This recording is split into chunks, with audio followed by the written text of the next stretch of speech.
आज चाललो होतो रामशेजला. जाता जाता एक मोठा ॲक्सिडेंट बघायला भेटला. आर्मीच्या गाडीला पुढून पण एक ठोकून गेला आणि मागून पण एक ठोकला. आमचा मॅपवाला होता, त्याला काही मॅप समजत नव्हता.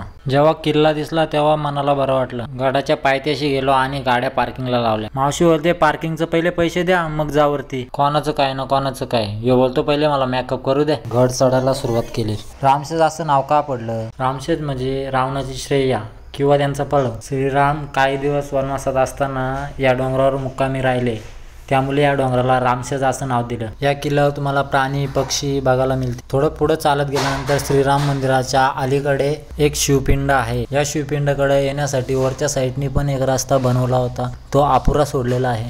तो तुम्हाला पुढे दाखवतो. श्रीराम मंदिरात गेलो, दर्शन घेतलं.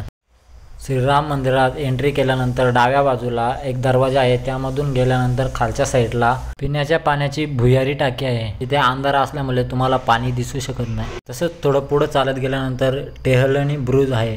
त्या बुरुजावर एक भगवा ध्वज आहे. टेहळणी बुरुजाच्या उजव्या बाजूला हत्ती दरवाजा आहे. हत्ती दरवाजातून पुढे गेल्यानंतर शिवपिंडाकडे जाण्याचा अर्धवट सोडलेला रस्ता तो आहे. हा बघा तो रस्ता शिवपिंडाच्या वरच्या बाजूने आहे. इथे उतरता पण येत नाही. ही बघा ती खालच्या साईडने दाखवलेली पिंड. तिथून निघालो आणि गुप्त दरवाजाकडे चाललो होतो. गुंजलेल्या अवशेषात गुप्त दरवाजा आहे. गुप्त दरवाजा शिरलो. इथून जाणारी वाट गडाच्या दुसऱ्या टोकापाशी घेऊन जाते.